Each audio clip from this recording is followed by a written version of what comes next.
Alhamdulillah kembali bersama kami di Tombo Ati. Insya Allah selalu di hati. Tapi kalau pemirsa Tombo Ati semuanya ini menjaga sholat malam semua. Termasuk yang di studio.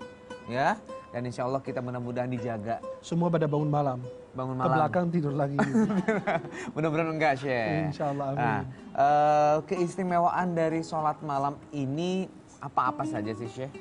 Dan yang dikategorikan ibadah di malam hari yang terbaik itu selain sholat tahajud itu apa, Syekh? Siap. Para pemirsa dan jamaah yang dimuliakan Allah Subhanahu wa taala. Keistimewaan sholat malam karena minimal aja sudah dikerjakan Rasulullah Muhammad sallallahu alaihi wasallam. Bentuk kecintaan kita kepada Nabi Muhammad meniru apa yang dilakukan Rasulullah Muhammad sallallahu alaihi wasallam. Maka kalau sudah dilakukan oleh Nabi, insya Allah pasti keistimewaannya luar biasa. Pasti terisi dengan apa? Banyak pahala, banyak rahasia, banyak kemuliaan. Maka Nabi SAW menganjurkan, alaikum biqiyamil laili fa innahu da'bus salihina qablakum. Hendaklah kalian jaga sholat malam karena itu kebiasaan orang-orang soleh sebelum kalian. Maka kebiasaan orang-orang soleh bangun sholat malam. Ada yang sampai diceritakan dalam kitab Sifatus Shafwa Imam Ibn Jauzi bahwasannya ada perempuan laksanakan 100 rakaat satu malam. Luar biasa kan? Maka mereka mendapatkan waliullah. Kalau kita wali murid, wali kelas, itu kita. Kalau mereka waliullah karena pendekatan mereka kepada Allah Subhanahu wa taala. Hendaklah kalian melaksanakan sholat malam karena dengan sholat malam kalian benar-benar akan meniru orang-orang soleh sebelum kalian. Wa manhatun 'anil its. Dengan kalian melaksanakan sholat malam, siang hari akan terjaga dari maksiat. Maka jarang orang yang sholat malam melakukan maksiat siang hari. Kemudian yang berikutnya, wa manhatun 'anil its wa matradatul lidda'i 'anil jasad, dan menghilangkan penyakit dari tubuh. Orang yang rajin sholat malam, insya Allah tidak ada penyakit-penyakit yang berat. Loh, kenapa? Karena kita makan biasanya sebelum tidur masih kita makan. Benar kan? Nanti orang yang sholat malam bangun bergerak tubuhnya. Maka orang tersebut akan banyak keringat dan itu racun akan keluar dari tubuh. Maka jarang dulu kita dengar penyakit-penyakit yang berat, kanker atau penyakit-penyakit na'udzubillah yang begitu luar biasa. Kenapa? Orang tua kita dulu jam 3 sudah bangun. Nggak kayak kita sekarang.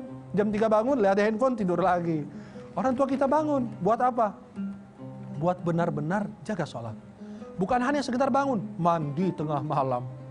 Wow, air, Masya Allah, bayangin. Maka nenek-nenek yang usia 70, 60 itu lihat sehat walafiat. Berkah umurnya. Kenapa? Sekarang usianya 30 tahun jalannya miring, subhanallah. Kenapa? Itu ya, stroke yang apa? Tapi orang tua kita mungkin sakitnya ringan. Kenapa? Mereka rajin sholat malam. Jam 3 sudah bangun, mandi, rapi, sholat. Ada yang ke masjid. Ibadah, maka habis subuh badan mereka itu fit, kuat, sehat. Kenapa? Mereka mendekatkan diri kepada Allah di sepertiga malam. Dan keistimewaan sholat malam itu adalah apa? Adalah kemuliaan bagi orang mukmin. Izzul mu'min syarafuhu qiyamuhu billail. Kemuliaan bagi seorang mukmin adalah bangun malam hari. Ada orang apa? Bilang apa? Wahai imam, bertanya sama salah satu ulama, saya sebelum tidur mempersiapkan wudhu. Sebelum tidur sudah pasang niat. Sebelum tidur sudah atur semua. Tapi kenapa saya belum bisa bangun sholat malam? Apa kata beliau dengan singkat? Qayyadatka dzunubuka. Dosamu telah mengikatmu. Akhirnya ada orang yang bilang apa? Bagaimana saya bisa bangun malam? Kata beliau, jauhi maksiat di siang hari. Karena sholat malam sebuah kemuliaan. Dan tidak mungkin Allah memberikan kemuliaan kepada orang yang ahli maksiat. Jelas? Maka pemirsa dan ibu-ibu, kalau jauhi maksiat siang hari, Allah akan mudahkan kita berdiri di tengah malam. Karena berdirinya tengah malam itu adalah sebuah kemuliaan. Dan kemuliaan, wa syaraf, wa hadha syaraf la yu'ta li'as. Sebuah kemuliaan ini tidak akan diberikan kepada orang ahli maksiat. Maka orang-orang yang sholat malam bukan orang sembarangan. Kita bisa baca Quran siang hari, bisa apa, tapi sholat malam itu berbeda. Maka level keimanan orang-orang yang dekat dengan Allah, ibadur rahman. Ya, sifat hamba-hamba Allah yang maha penyayang. Dalam surat Al-Furqan, itu mereka walladzina yabituna li rabbihim sujjadan wa qiyama. Di malam hari mereka sujud dan laksanakan ibadah. Bermacam-macam ibadah. Apakah dengan Quran, dengan zikir, Salat malam itu menghidupkan salat malam itu artinya menghidupkan apa? Menghidupkan malam. Menghidupkan malam dengan berbagai macam ibadah dan taat kepada Allah Subhanahu wa taala.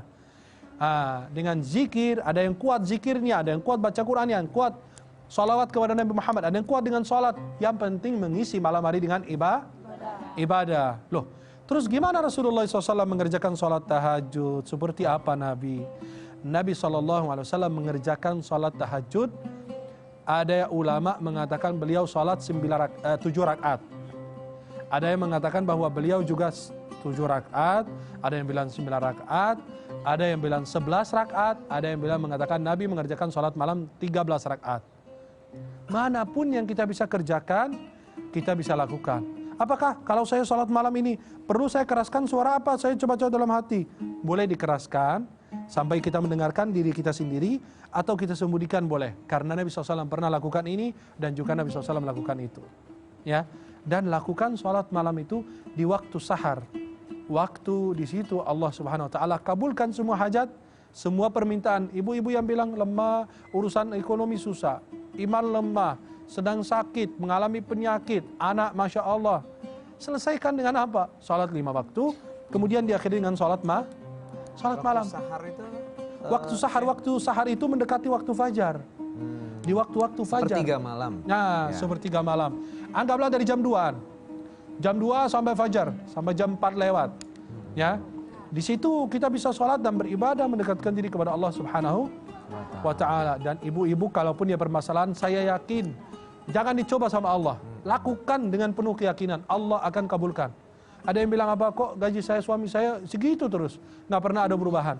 Enggak, kita bisa selesaikan dengan apa? Salat malam. Ibu-ibu maaf yang punya anak sakit, bangun salat malam, sujud yang lama, minta ya Allah sembuhkan, saya tidak mau ngangkat dari sujud ya Allah. Itu orang yang penuh dengan keyakinan.